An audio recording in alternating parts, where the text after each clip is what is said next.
Hello, Luc Bouchard here, and this is today's Forgiveness Declaration card draw and reduction. I forgive myself for believing that I don't deserve to be forgiven. And my reduction for this is one of the most effective methods in which we give our power away is to focus on past mistakes and transgressions.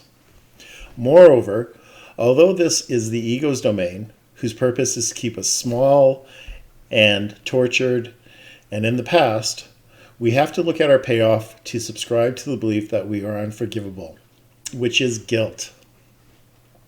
Guilt is something we all know very well, and it comes with the experience of our perceived separation from God. And that separation is the sole cause of our plight on earth.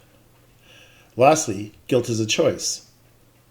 We can choose to stay in our guilt by focusing on our sins, or we can live in greater peace by focusing on the here and now, which is the only place that we will find relief and our connection to God.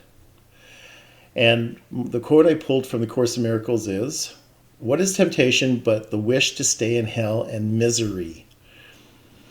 And what could this give rise to but an image of yourself that could be miserable and remain in hell and torment?"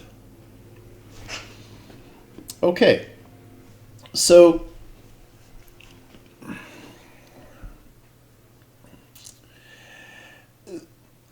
this cross that so many of us bear, that we are unforgivable, that we are unlovable, that we don't deserve to be forgiven, is minimally it's martyrdom.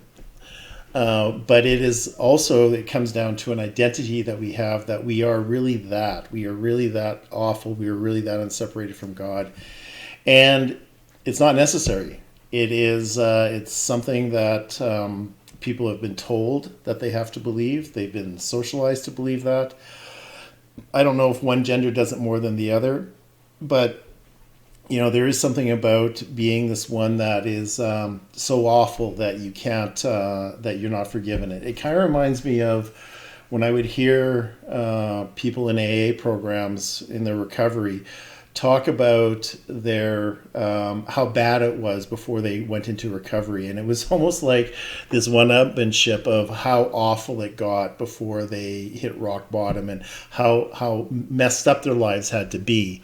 And it was like a badge of honor about how, oh, no, I'm far worse than you are because, I lost my house, I lost my wife, I lost my job, I had a spinal injury, and I'm just making those up. I haven't heard this, but I have heard people have this race to the bottom and compare themselves. And it's their identity. And, that is one identity you can have, and that's the identity of the ego, or you can have the identity of someone who is centered and has connected with God and Holy Spirit. It really is a choice. So if you are, believing that you can't be forgiven, that you don't deserve to be forgiven, go ahead. What are you saying to other people is that you're inherent f up. And that you don't deserve anything more than that. And if that's where you want to be, that's fine. But, you don't have to. And it doesn't serve anyone by basically portraying yourself as someone who is unforgivable. Now this image.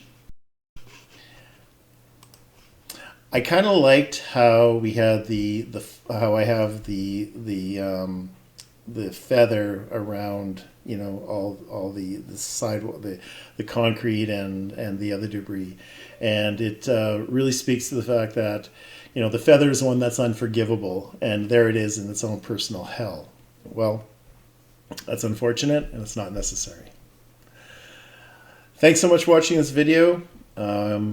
If you are interested in getting a set of forgiveness declaration cards, you can go to my website, and here's the URL for that. Or you can, if you're Canadian, you can email me directly, and we can work on getting you a set.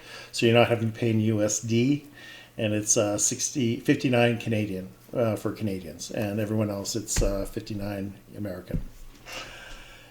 So look at forgiving yourself. Look at changing your belief that you're unforgivable. And with that, you'll have greater peace of mind, and you will have a much more enjoyable life and won't be as miserable. It's your choice. Okay, take care now.